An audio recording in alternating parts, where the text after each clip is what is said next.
Welcome to the Heat Beat Podcast. I'm your host, Giancarlo Navas, and with me today, to my left, if you're on twitch.tv/MIAHeatBeat, or if you're on YouTube, it's our professional photoshopper and anime lover, BrassJazz. What's up, everybody? On the bottom of the screen, you can see our trash tweeter, Jack Alfonso. Really carrying the load this week, Jack. You've been on 3 straight times. Yeah, I was not supposed to be on today. Jack is pinch hitting for Brian, who's having some life issues that Jack stepped up. Jack was in bed, and what time is it in Spain right now? It's like 1 in the morning. 1:45. You're in Spain? I'm sorry, he's in Spain? I'm in Spain, yeah. Jack's in Spain. Wow. Stepping up. Wow. He's researching Spain pick and rolls for us over there. He's really going to get to the bottom of whatever that is. Collecting the information. On the bottom left, and if you're listening on the podcast, you heard his voice. Friend of the show, Rohan Nadkarni. How are you, sir? I'm good. How are you? I'm doing good. Well, I'm always happy to have you on the show. You know, we were talking about you, Rohan, yesterday, kind of post-stream, and how, we were thinking how cool it is how so many of the best content creators around the NBA are really kind of like Miami or Heat fan adjacent. Like Nikias Duncan, who's writer for Basketball News, as smart as they come. I mean, for us, it's him and Zach Lowe in terms of kind of like analysis, and obviously Nikias has covered the Heat for a while, and you're the best doing profiles right now. And I know you're gonna say no, it's not. Listen, I'm telling you, if it's you or if it's Lee Jenkins, I'm picking you, and that's not just because you're my friend. It's because like you're genuinely doing like legit the best work profiling right now. Like that's coming from you. And you're awesome. And, you're here to talk about your Jimmy Butler profile that you wrote for Sports Illustrated. Well, before that, don't mention me and Nikias together ever again. So Are you guys beefing? No, I'm kidding. I was like, did we stumble on? Listen, Nikias has a lot of beef now. I heard on Twitter that Nikias doesn't like Steph Curry. I don't know how that came up, but Twitter's really running with that one. Poor Nikias gets roped into all sorts of beefs. Shout out to Adam for the Twitch Prime. Thank you so much. Thank you, Brian M, for tier 1 sub. We appreciate everybody kind of supporting us on Twitch. This is a new endeavor for us. Yeah, shout out to the Twitch homies. Let's ride, baby. It's been fun. Like, we kind of started this around the playoffs, and I really wanted to make kind of Twitch our home. I feel like it's, we're young, right? We're hip, we're with it. And it's a cool platform, and we really like it. And the support from you guys has been absolutely incredible. If you're watching incredible. on Twitch and you see me look away from my screen, it's because my dog is up to something. So I apologize in advance for all the times I'm looking at anywhere but the screen. Interactive media. Now, before we start interviewing Rohan about his interview with Jimmy Butler, remember tomorrow, check out the Hangover Time postgame show with Alphonse Sidney, a.k.a. Heat Twitter president, Alf. He's going to be hosting. We're going to actually do that on YouTube tomorrow, so go to our YouTube page, Miami Heat Beat. We're trying to ease the audience into Twitch, so we're kind of doing one YouTube, one Twitch stream until January. We're going to be full-time Switch, so if you're not subscribed to our YouTube channel, go do that right now. It really helps us out. And if you're not subscribed to here on Twitch, what are you waiting for? And if you're listening on the podcast, give us a 5-star review, or whatever review you feel is justified. If we're going to read the best ones on the show, and we're going to give some prizes to one of the really funny or really creative ones, so kind of get us there on that. So, Rohan, your story was absolutely incredible, and we have to start in the most important place. Jimmy Butler practicing latte art. That's right. Yeah. I believe his exact words for me were, that shit's hard. I asked him if he'd consider that his off-season project. He said yes. He was like, you got to pour it from a certain angle, a certain height. Latte art's no joke. I'm sure he takes it as seriously as he takes everything else, though. So I'm kind of willing to bet that he's a perfectionist about it. I bet he's probably pretty far along in latte art, if I had to guess. But yeah, he was He was serious about it. He brought up the latte art to me. I didn't ask him, you know. He was like, Oh, so he volunteered that. He was he was excited. like, my newest thing. I've been practicing my latte art. So yeah, he was excited about it. I just got an espresso machine, like a legit. Wow, the wealth. Okay. Well, I mean, it's not like a super high, but it, I got one where I could, grind the bean, the whole thing. But a lot there, I can't figure out. I'm like Max Truss when I'm. Oh. Back stress. Yeah, like I Brass, are you speaking? I said I'm kidding, Max. Oh. Yeah, no, to me, Rohan, that was probably like, I mean, you had a lot of really funny parts, but I mean, to me, the visual of Jimmy Butler very carefully kind of drawing a Heat logo in latte on the foam is just delightful. He's great. Did you do any digging to find out what beans? I know they're from Brazil, but did you try to get more details? And he's like, no, I'm not going to let you. I know. I mean, obviously, he's springing for the single origin stuff, which is great. I know that him and his trainer are working on sourcing his own beans, and I believe they revealed on the jump recently that they got their first shipment in of big face coffee beans, single origin beans from Brazil that are just for him. I don't know when they're planning to mass market that at any point, but I know that they're working hard on sourcing their own, making their own inroads into that industry. So that Rohan, I can tell you on the bean front. This is like, I feel like Jimmy Butler did this as a bit, and it just kind of took a life of its own. Well, it definitely took a life of its own. I mean, he definitely was obsessed with coffee, and he was telling me like he would love being in Europe because a lot of people wouldn't recognize him as a basketball player, and he would just talk to people in cafes, or what kind of milk do you like in your coffee, and talk to people for a long time. So his trainer said he used to drink like can I curse on here? Can I curse on yes. here? Yes, bro. Of course you could curse on here. His trainer basically said like Jimmy used to drink the shittiest coffee and like lots of cream, lots of sugar, and was one of those people. His trainer was like, dude, you can't do this if you want to be one of those people that's serious about your body. So of course Jimmy, like, that's probably the best way to get to him. And yeah, and that just made him obsessive about it. So he's really into it. And then the coffee thing started because he wanted to make his own coffee for himself in the bubble. He'd gotten so used to having certain cups or whatever. And then, it is crazy how it went from a bit to what it is now. And for a bit, like, if Jimmy were to open a big face coffee shop in Wynwood, that shit would eclipse Panther Coffee. It would just be the place. Oh, it'd be huge. He told me, I started laughing because he was telling me about something. He's like, you laugh, but I'm serious about this. He's like, I'm telling you, man. He's like, it's elite coffee making is what he said to me. Like, I don't know. It's just delightful that this guy goes in the NBA finals, plays at a LeBron-esque level while defending LeBron. And he has this fucking coffee business on the side that started as a bit and now it's serious, and he's like taking coffee seriously, doing a lot there. It's just delightful. If you haven't read it, please read it on si.com. Is it sinow.com? What is SI? Is it just si.com? Yeah, I was like, listen, it's gone through many iterations. It's a great piece. The Goran stuff I really like too. Now, I love their relationship. I think it makes me very happy. I don't know how you feel about Goran. I want Goran to retire here. I want Goran's jersey to get retired. I told him that. I mentioned that to him. One of my favorite Heat point guards ever. I mean, I'm not old enough to remember Timmy, but I mean, for me, he's it, man. Like, that guy is great. So like, their friendship they're kind of like an odd couple. It almost reminds me of Tobias Harris and Boban, yeah. Yeah, and Boban. Like, it's, you know what I mean? Like, they're just so yin and yang, but it's really like, can you talk a little bit about their friendship? I did. Let me try to find a quote for you, because I asked him, I was like, did you expect to make a friend as good as Jimmy Butler? And he was like, you know what? No, I didn't. He's like, we don't come from the same culture. He's more of a calm guy, or I'm more of a calm guy. He's the opposite. I think it shocked him. He was like, I'm older in my career. Like, you don't expect that. Like, I think he was always open to the idea of Jimmy being a great teammate and didn't have obviously, like everyone, he'd heard the stories or whatever. So I'm sure he had some perceptions, but I think he was open to the idea of being a good teammate with him. I don't think he was ready for them to become as good friends as they did. I've heard from people close to Jimmy, like, Jimmy will go to Slovenia at some point, like in the next 2 years. Like he really wants to go there just to like see where Goran is from, hang out with Goran there. Like that's the kind of friendship they have. And definitely, I think, unexpected on both ends. And Like business the partner. quote. That's that? beautiful. That It he's is. the ambassador for Big Face Coffee now. That's just Global. synergy. You gotta love it. The quote that I love is Jimmy just like say, "Yeah, I'm Goran. I know where you live. I'm gonna beat you up if you don't come back to the Heat." And Yeah. like without any he said it without any smile or So anything. Goran. I asked both of them that story, and like Goran was laughing, and and I asked Jimmy it, and he was like, he's like, G's my guy. Like, I really like him. Like, he's like, I get to play with him for 2 more years. I'm excited. But I told him, I was like, G, I'll punch you in your head.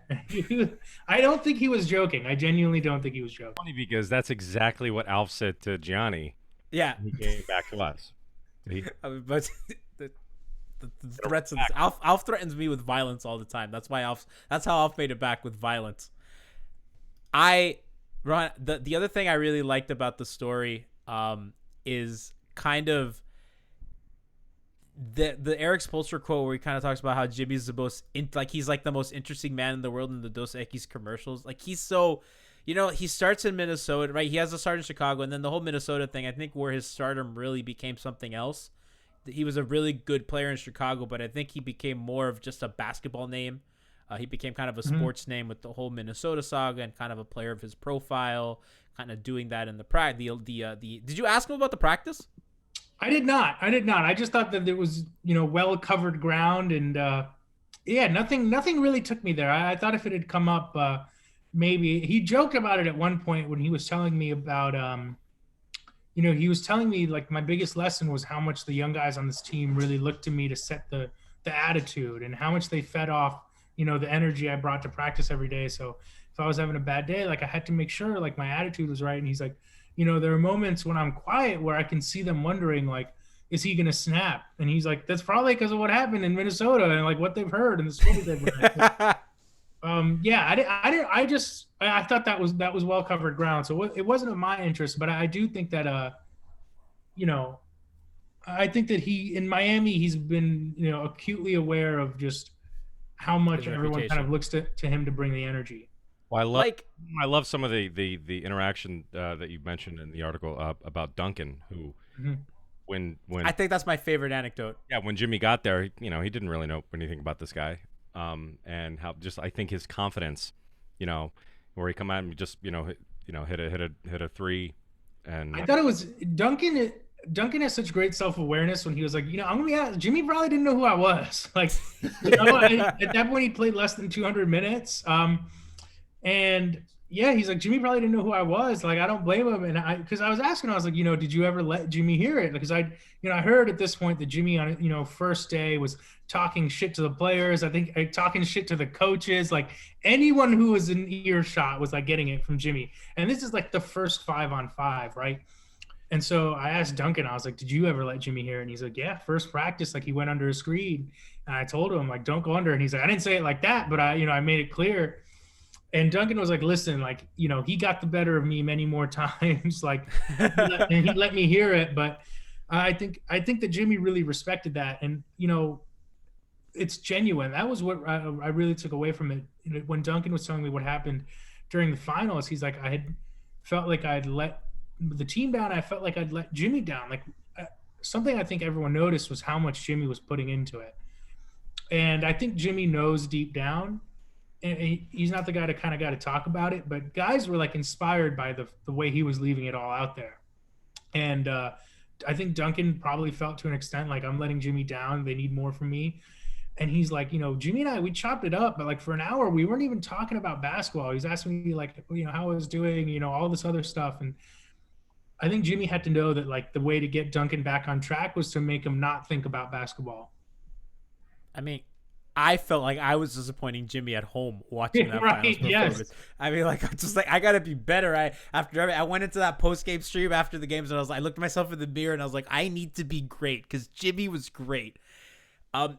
who gave you the best stuff? Not aside from Jimmy. Like, was there any player that you thought like really gave you the best stuff? Because I know that these kinds of interviews, or not player, just anybody in general, these kinds of interviews, you're talking to so many people, you're getting so many kind of principles. Was there anybody in particular that you just loved everything that they gave you? I mean, I really thought everyone hit it out of the park. Jimmy was awesome. This is probably the easiest story I've ever had to write, just because Jimmy is so quotable. Like from the jump, like dropping MF bombs, like everything, like. Great. Like he was great. You can't ask for a better interview than Jimmy. Like Goran was awesome. Like Goran is like the most polite, like most adorable. This is true. Okay. Yes, it is. Goran Dragic calls me and I know it's him because we've set a time with the Heat's PR staff. I know who it is. I answer the phone. I'm like, hey, this is Rohan with Sports Illustrated. And he goes, hey, in a very thick Slovenian accent, of course. He goes, hi, this is Goran Dragic with the Miami Heat. Yeah. Okay. Nice to meet you. So yeah, like he's like the most helpful person. Duncan was great. Duncan told me about Jimmy coming to his hotel room. Spo was awesome. Spo was in a great mood. And Spo, like what was funny was when I talked to him was, you know, when he brought up that most interesting guy in the world thing, the question I had asked Spo was, Jimmy told me you guys are friends. And I something that stuck out to me from the bubble that I don't think people talk about a lot was that moment when Jimmy's wearing Spo's jersey and, you know, they're all celebrating.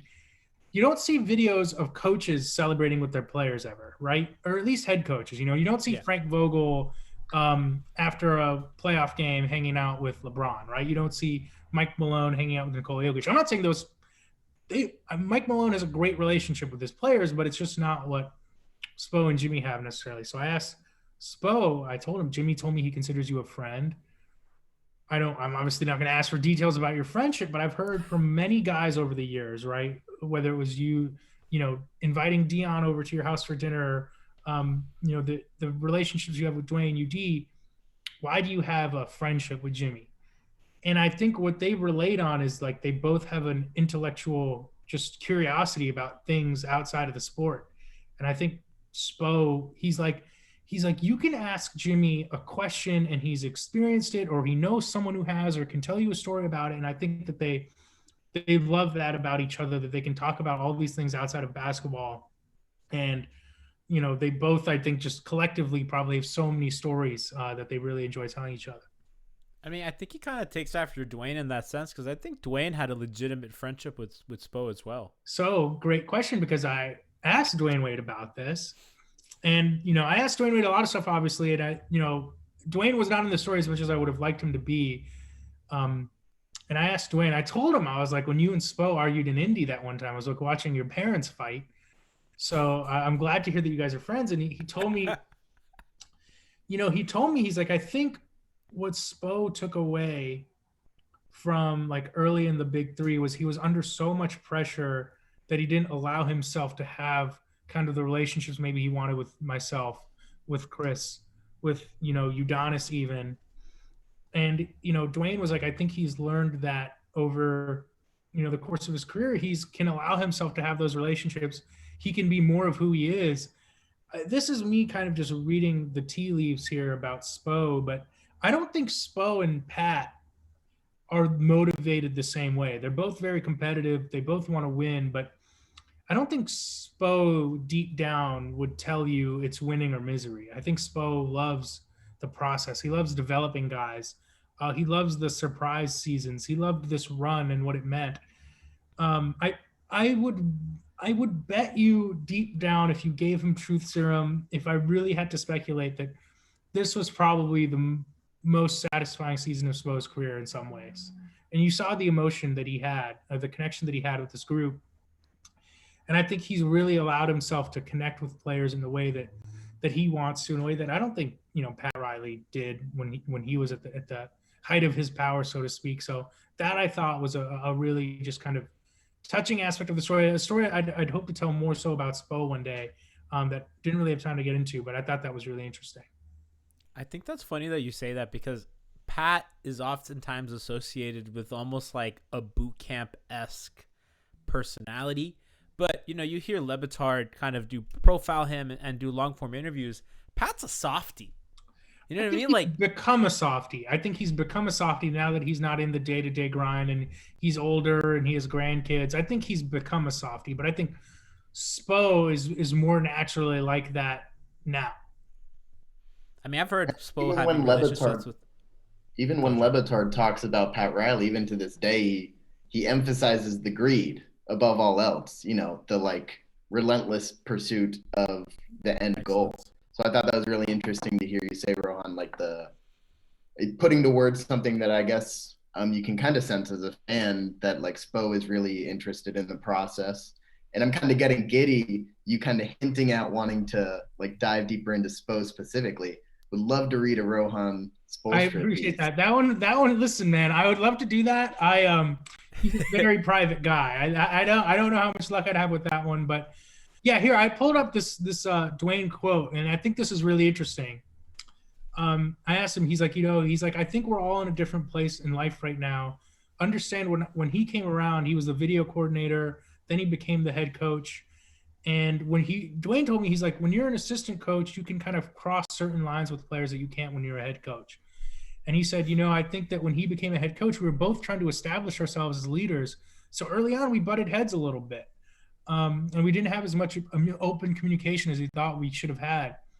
And he's like, I don't think we're best friends now, but like, yeah, we're absolutely friends. And I think he said, this is what he said, when I went to Chicago, we started talking more often. And I think that our friendship started even more so there.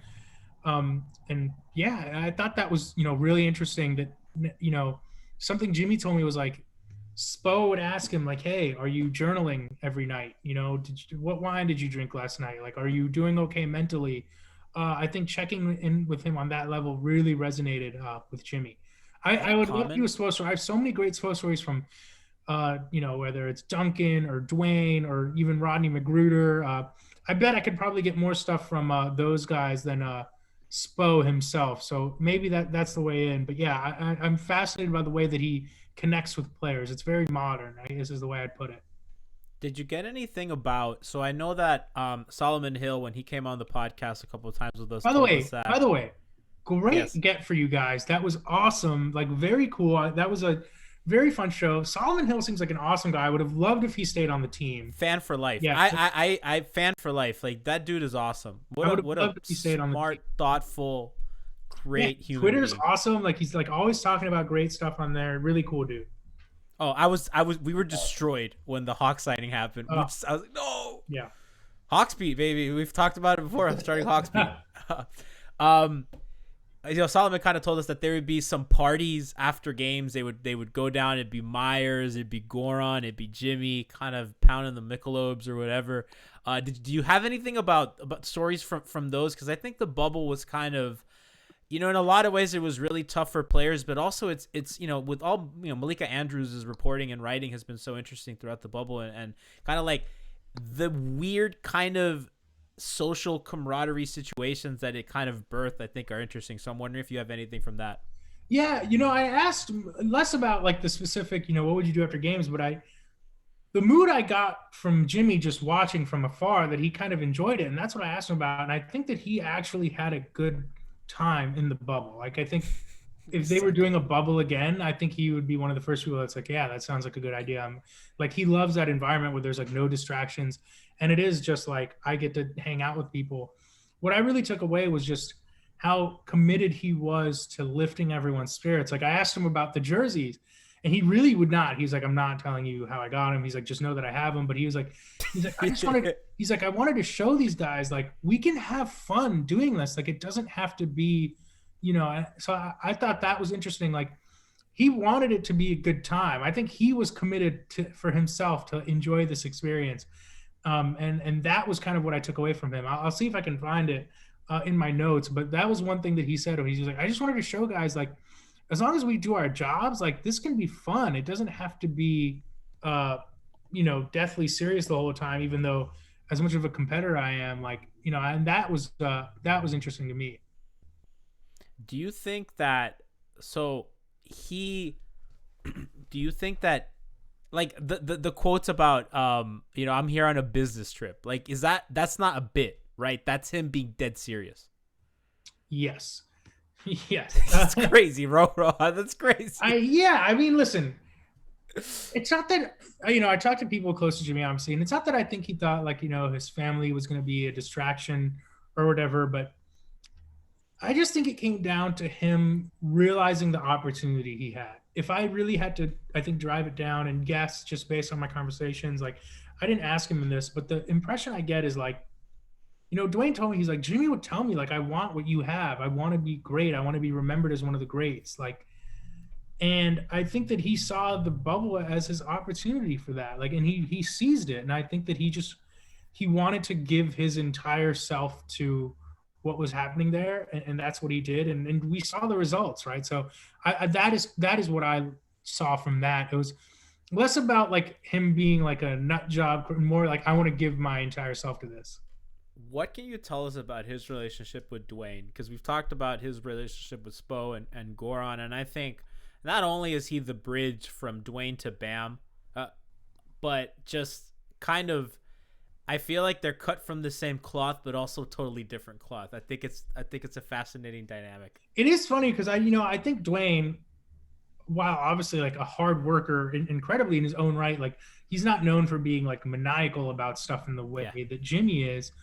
But I do think Dwyane at his height was a competitor. And, I think he realized outside of Miami how much he liked that environment. He liked that ability to speak freely, speak his mind. And I think that is really what you remember that whole blow up where they had with the Bulls where, they got fined, et cetera. And Dwyane mentioned that to me a little bit. But I think where they really connected was they're the kind of people who in the heat of the moment want to be able to speak their minds. We used to see Dwyane and LeBron argue with each other in the middle of the finals game.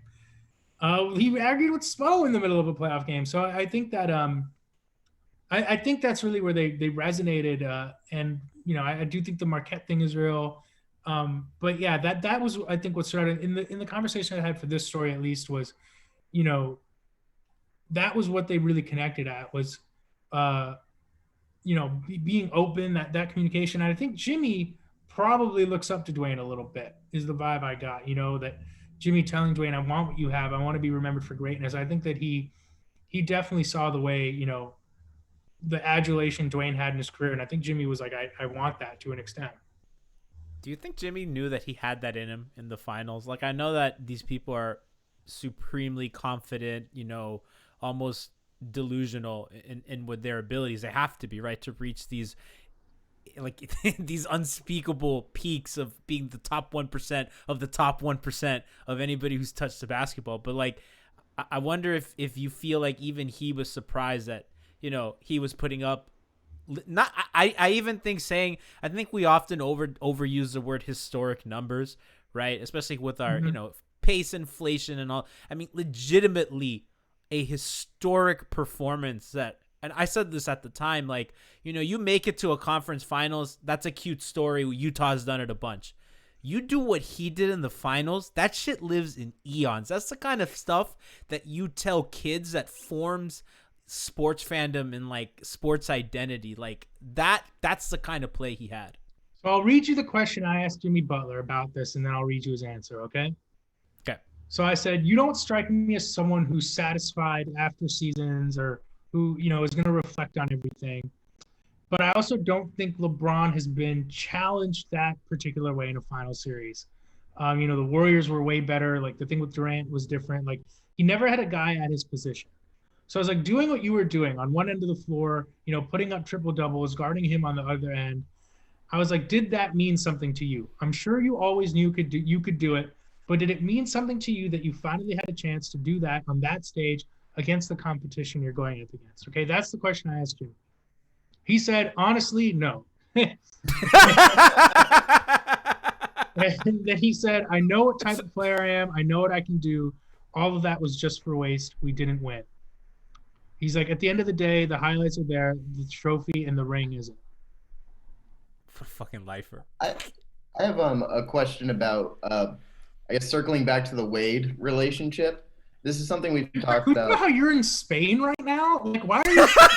He's investigating Spain pick and rolls, bro. I'm Jack, investigating the Spain pick and roll. do you have an update? Do you have an update on that? On the Spain pick and roll? Yeah. Well, they do the pick, and then they do Okay. the roll, but it's in Spanish. Okay. My question is, why are you that's all I doing a got. Heat podcast when you can be like, you know, maybe a siesta, maybe like a bocarones toast, maybe some like patatas bravas, like some gambas al ajillo. Like, what are you doing here, man? Like, enjoy yourself. I mean, it's 2 a.m. There's not much to do right All now. right. There's Yes. a 11 p.m. curfew. It's also a So worldwide. I couldn't go ahead, Brass. Also a worldwide pandemic. That's Yeah. true, but you know, it better in other parts of the world, from what I've heard, from what I've seen on the yeah, news. I'm not allowed to leave my apartment after 11 p.m. So I see. All I'm saying, like, I'm let's here. do a tapas podcast next time. Not to like stereotype and say Spain is all tapas. I get it. Let's but do it. just, Listen, take advantage. before Jack gets to his question, I love foodie Rohan. I love foodie. Okay, how about also before Jack gets to his question, or why don't you start saying your question? I'm going to adjust the lighting in my apartment so I'm brighter, but I will listen to your question as you ask it. Okay, good. Gotcha. Go, Brass. Awkwardly leaving the screen. I just want to make sure that Jack understood that he said tapas and not a topless podcast. No. There was a little lag. Okay, I mean, If that's we- fine. if- too. If we reach a sub goal, maybe we'll do it. There we go. I'm Okay. a little brighter now, huh?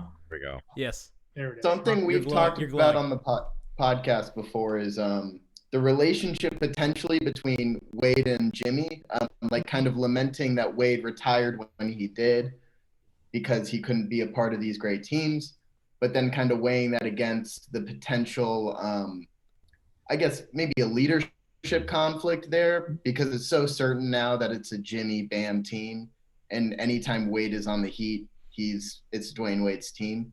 Do you feel like there would have been that kind of conflict there, or how do you get an impression from Dwyane that he wishes he could have been a part of these teams, or do you feel like he doesn't have any regrets about that? Or I think he might joke about it here and there. I don't think Dwyane Wade wants to go through the rigors of an NBA season. I don't think he, like, at any point this year felt like he missed out. I remember I interviewed him in the middle of the season, and I was like joking with him. I was like, how excited? I was like, you know, he had talked about in that interview, like how hard he was trying to move on from his NBA career, but like everyone would ask him, hey, are you going to play with LeBron in LA? Like, do you miss the game? And I did ask Chris Paul once, do you think Dwyane misses it? And he's like, I think he misses a little bit just because of how good he was playing in his last season. But, you know, knowing you can still play and wanting to go through all of it are two different things. And, you know, I think Dwyane, I asked him, I was like, your jersey's getting retired soon. Are you excited about, reliving your career, or is it weird because you're trying so hard to move on? And I think he was honest. He was like, it's a little strange because I'm trying so hard to put this part of my life behind me. Like, I have so much more life to live. He has a young daughter, etc. So I think in terms of Dwyane, I don't think he regrets like not being a part of this. Like, you know, imagine him going to the bubble, like being away from his, his two daughters for so long. I mean, his kids are like all going through important phases in their life right now. So I think that I don't think that he would regrets it. And I also think that the fact that he was willing to come off the bench that last year, I think he would have recognized that like this was Jimmy's team. I think he recognizes what they have in Bam. And I don't think that he would have, he was even telling me. So I asked Dwyane, I was like, we were joking. So I told him, I was like, before we start, I think it's hilarious that you think that you were stressed out as a fan because you have no idea how stressed out we were when you were playing. And he's like, it's tough when you can't control it. And I was like, you said during the thing you were texting guys, and he even told me, he's like, I don't want to be the old guy that's like telling a guy like Tyler or telling a guy like Duncan what to do. He's like, I didn't even play with Tyler, but they respect me, so I try to help them out a little bit. But I think that he's very self-aware that he doesn't want to be the guy that's telling everyone what to do. And I think that if he were on the team, he would have recognized that role. I asked him about texting Jimmy, and he's like, imagine if you got to text your favorite player while they were in the playoffs. Like, I'd tell Jimmy, like, I thought you played like shit. Or I tell him, like, okay, hey man, why you passing out when you're under the rim? Exactly, like, hey man, you found something. That's what you have to do now. So I think that he would have understood his role no matter what it ended up being, and I think that he was cognizant of that, even as just like a fan who had access to the team. Like, he didn't want to overload this guys as like the old guy. He just wanted to be there for them. That's awesome. I, for one, am in on this friendship. So I want to ask you, because I want to get to some. So, by the way, if you are interested in kind of getting in the conversation with some guests, join our Discord server. The link is in the description of this YouTube video. It's also in the info section of our Twitch page, and it's also will be in the description of the podcast if you're listening there and you want to get in on the action. So we're gonna ask Rohan some listener questions in a second. I do want to ask. It's in my contract that I can't answer. You can't. I mean, it's pretty harmless stuff. It's you know, they're out there. I picked the good ones. All right. Now they're all good. Our Discord. What do you got, Brass? I do have one question about the article. So, because I know you got to ask a lot of stuff. You don't know what makes a cut. Was there ever any mention from Jimmy about, or did you ask him about, like, there's this annoying narrative that I've seen televised so much when they bring up the Heat and their expectation for this year, and they like to frame that finals run was fluky and like, well, it's the right place at the right time, and and they're just kind of built for that, but like really there's all those factors, and their team is built for that, but like in a regular situation, regular season, it wouldn't be much of a thing. I wasn't sure if Jimmy mentioned that, because I like to think that every time Jimmy hears that, he gets stronger, because that would really supremely piss me off if I were Jimmy Butler. So I didn't want to ask about the fluke thing directly, because I was like, I know they're going to get asked about that in training camp, right? But here's what I'll tell you guys. So I know, some people around Jimmy, that obviously that's how we kind of set up the story, and those people know I'm a Heat fan, and I think I might have been wearing a Miami Heat hat during my interview with Jimmy. Don't tell anyone. And I mentioned to him, I was like, listen, I'm just gonna be honest, like, I'm a Heat fan. That finals run was awesome. I told him that was my favorite season. That was my favorite season. That and 08-09 D Wade, my two favorite years still. And we were talking at the end, and he has that quote in the story, right? He's like, I see what everyone else is doing. Don't scare me none. Like, I know as a team we're not scared. And I told him, I was like, I got to be honest, it scares me a little bit. And he just said it shouldn't. And I was like, okay.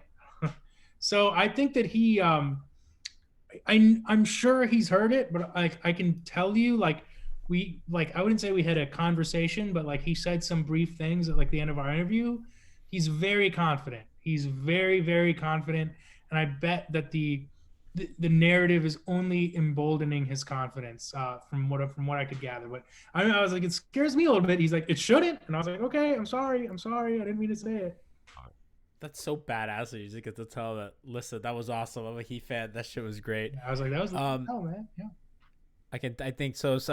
By the way, thank you to Gabriel for the tier 1 sub. That means Jack has to now chug a glass of wine. Let's go, baby. Which I think that Jack is now going to chug his glass of wine, because Gabriel, let's go, Jack. We are people of our words. Oh wow, that was impressive. Good job, sub, baby. Wow, thanks for the sub. Look at that. We got a little show. All right, I want to know what was left on the cutting room floor, because those are typically some of my favorite kinds of stories that you're just like, I really wanted to work this in, but I couldn't justify the angle. Those are usually the best ones. Oh, gosh, let's see. I feel like I've dropped a lot in here. Let me try to look through my notes and see if there's anything. I feel like most of what I've even talked about on here, the quotes I've read, are all stuff that I couldn't have gotten in. I know.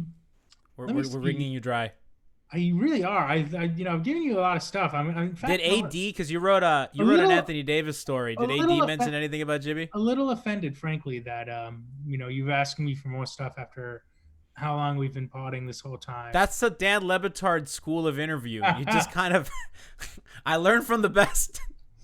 I did think it was very interesting when he said, I know what type of player I am, and here's something. We joked about at the end. He said, I got something up my sleeve. And I was like, I'm expecting you to come back, start shooting threes like Steph or something. And he was like, just wait, man. I'm telling you, I got something up my sleeve. Another thing that was funny was something that doesn't really come across in the interview. But, when I asked him that question, I was explaining to him kind of my premise, right? And I was like, I think that, for a long time, people thought you were this bad guy, but now you're a good guy. And like, I wrote this story about how you won the bubble and it was so popular. every time I asked Jimmy a question, he had this look on his face that he knew what the point I was trying to make. And then he started like smirking because he knew his answer was like going to blow up whatever story I was trying to tell. And I thought that was really content machine. Yes. Some things that actually didn't make the story. I could pull up the quotes, but I asked Duncan and I asked Goran, I was like, are you happy that the narrative is changing? And both of them were like very pleased about that. I will say that, like, I was like, what do you guys think about the idea that like people like him now? And they both were like, excited to see him get the praise that he hasn't been getting for the years, in Minnesota and Philadelphia, because I think he genuinely meant that much to both of them. And they both mentioned that to me.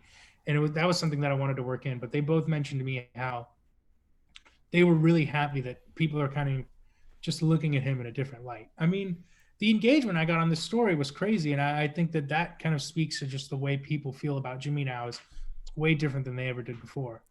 So Jack talked a little bit about this yesterday, and he was like, when Rohan wrote the Dwyane Wade piece, Rohan, you're so good that everything had been written about Dwyane at that point, and you somehow broke new ground.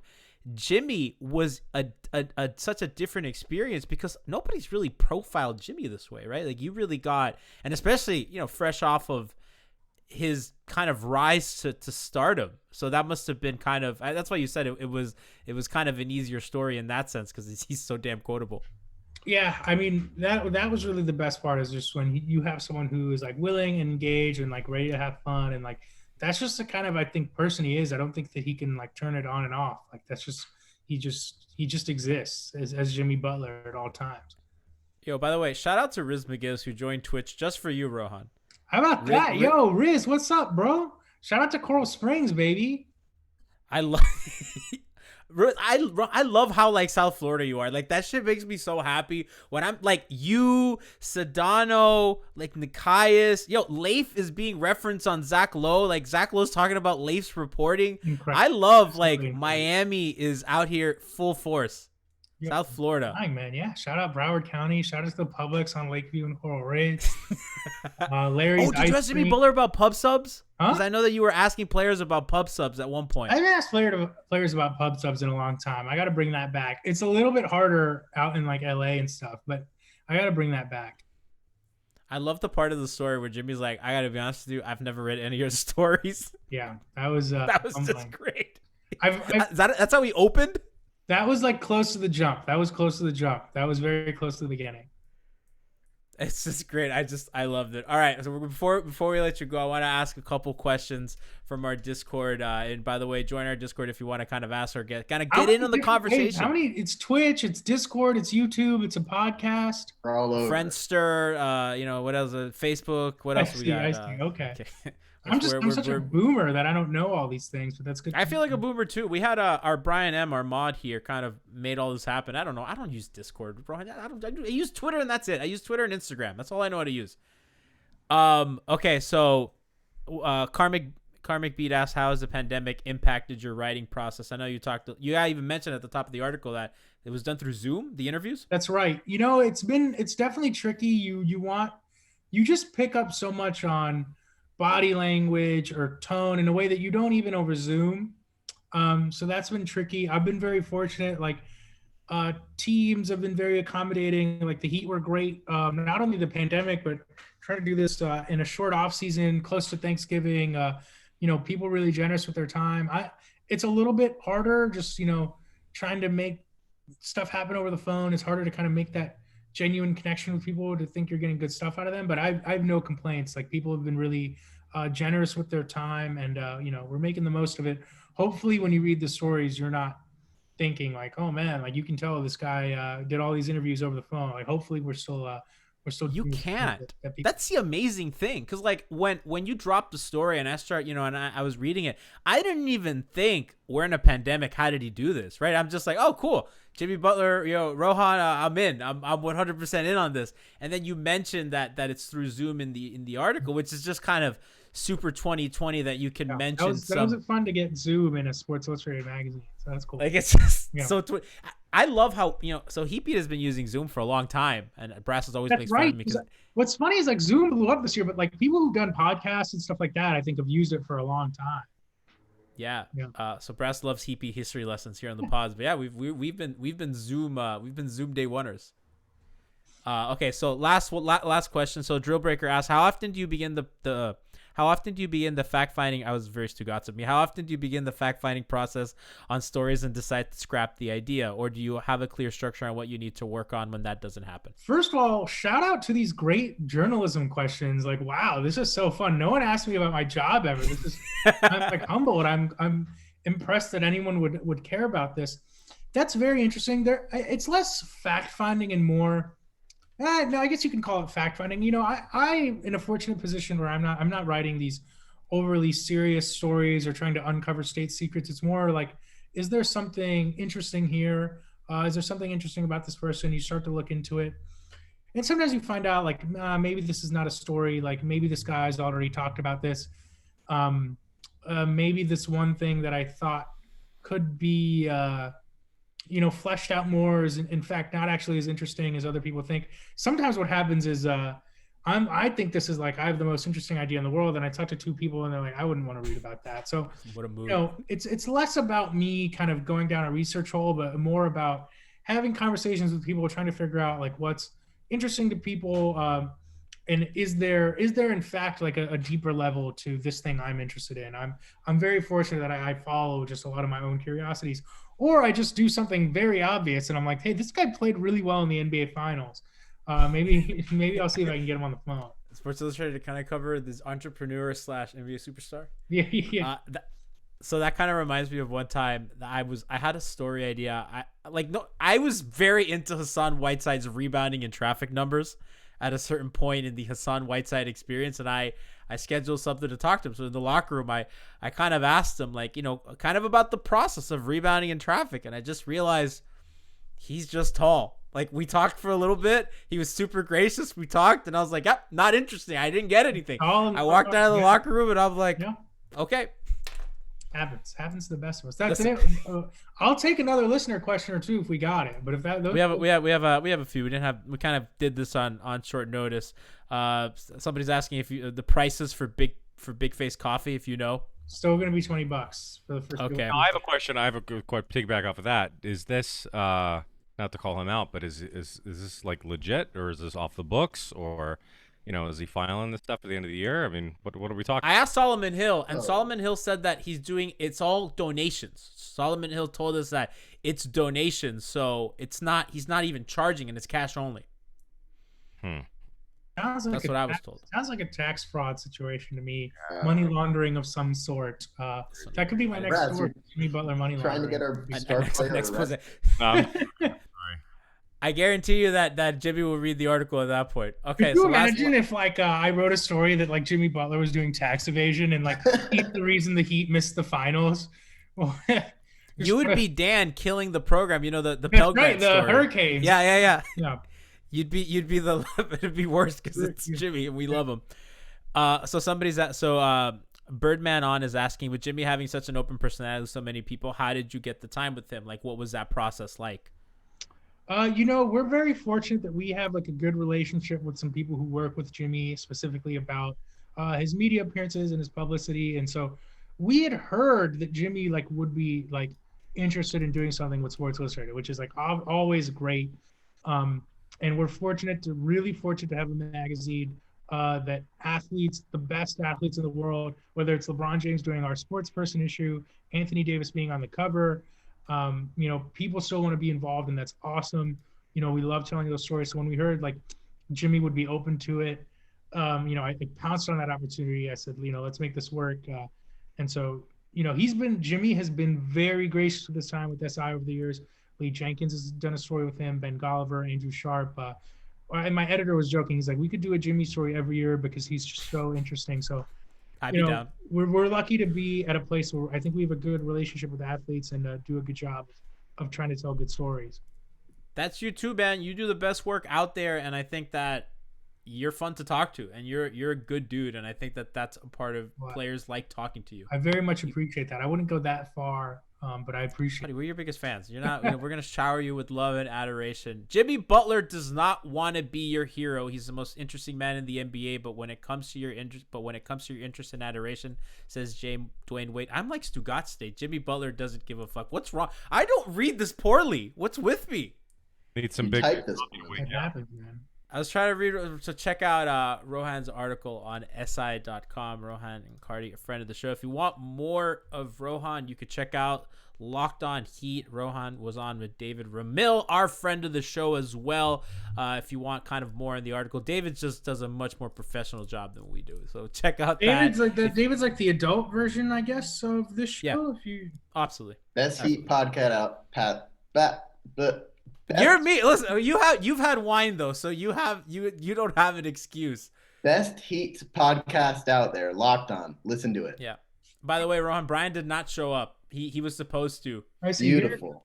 Pick up the Sports Illustrated magazine if you haven't yet. There's Jimmy Butler, full glory, baby, the most interesting man in the NBA. Solid, I think 8 pages in the magazine. Please pick up the magazine. That would make me happy. Are you gonna get a cake for that one too? I don't know that we're getting a cake for this one. Okay, I didn't get the cake made. A lot of people asked me when I had a Dwyane Wade cover. My friends put the cover on a cake and on a T-shirt. It was beautiful. It was very supportive, and it was lovely. But I'm not so much of an egomaniac to put it on the cake and the T-shirt myself. It was a very lovely and supportive gift. What kind of cake was it? I think it was chocolate. I think my favorite kind of cake. Are you a chocolate? What's your take on red velvet? I don't get it. I don't get the hype, and I'm glad that the red velvet trend is over. I'm with you. I'm with you. It's overrated. I think it's good for Christmas because of the color. But other than that, here's the thing with chocolate. cake. Here's the thing, because some people are like pie. They lose their minds about pie, and I get it. Pie is good, whatever. A problem with cake is a lot of people haven't had good cake, and if you have a good moist chocolate cake that's not loaded up with sugary icing, and is an actual good slice of cake, that is revelatory. And it's like, please seek out a great cake once in your life, and you'll understand why it is what it is. Have you been to Fireman Derek's here in Miami? I have not. So it's really upsetting. I don't get back to Miami because my folks live in Coral Springs, so I don't get back to Miami itself as much as I want to. And you're not that far. You're like 20 minutes away. I know, but it's just, when you're at home, it's like I want to go to Publix and hang out with my parents. But I go to Publix literally every day when I'm home. I'm not smart. Listen. I'm in on going to the organic herb section at Publix and just taking my time, picking my parsley. It's great. So there's a lot of Miami places that I literally have a huge list of places that I've been meaning to go to in Miami. So hopefully, once I get shot up, I can be back there for the finals, and we're all hanging out. Oh, that's gonna be great. Listen, I owe you a dinner. I'll take you to KYU. I don't know if you've been. I only eat at Prime 112, but you can put it on. Oh, excuse me. Listen. You can put it on the Heat Beat corporate card. So I can. Listen, I've been to Prime once, and the A5 was rather expensive, and I said, you know what, I enjoyed that, but that was that was a little. I'm no Rohan. I can't. I don't have that Sports Illustrated money. I've never been, so you have one up on me there. I don't have the Heat Beat money. I'll take you next time. After the Heat win Game 3 of the finals, we'll go together and we'll have a glass of wine. Awesome. I'm looking forward on to Jack. Check out his work. Rohan, where can people follow you on Twitter? Please at Rohan Nadkarni, RohanNadkarni. Follow me. My Twitter is mostly jokes about crushes with the occasional basketball take in there. I think you guys will enjoy it. Listen, that's my life. Wait, Gianni, did you say you said Game 3 after? So we're not having home court advantage in the finals? Be a little realistic. Listen, we know that the regular season for the Heat is a marathon, not a sprint. We've gone over this, Brass. We're not projected to be the 1 seed. They're gonna take it easy. Jimmy Butler needs some rest. Goran needs to make sure that he's healthy there. Listen, Eric Spoelstra is not the kind of coach that is gonna coach his guys into the ground. He knows that they have a veteran group that when it comes to the playoffs, they're gonna be ready. And when it comes to win on the road in a big situation, you trust that Jimmy, Goran, and their superstar Bam Adebayo, who now Carmelo Anthony with that jab step jumper, that they're gonna get it done. I don't know what you're talking about. I mean, gutless. Yeah, you're gutless. Rohan, gutless. Rohan, if Jimmy Butler were a cake, what type of cake would he be? Oh God, what a great and difficult question. What a great question. This is why we need to be credentialed. Yeah, no, He Rohan, was- your answer will end the show. We are going to hard out with your answer. No explanation. I just need the cake, and we're hard outing. He's a cake. He's like a birthday cake from Milk Bar because there's a classic element to him, but he's got layers and he's complicated. Not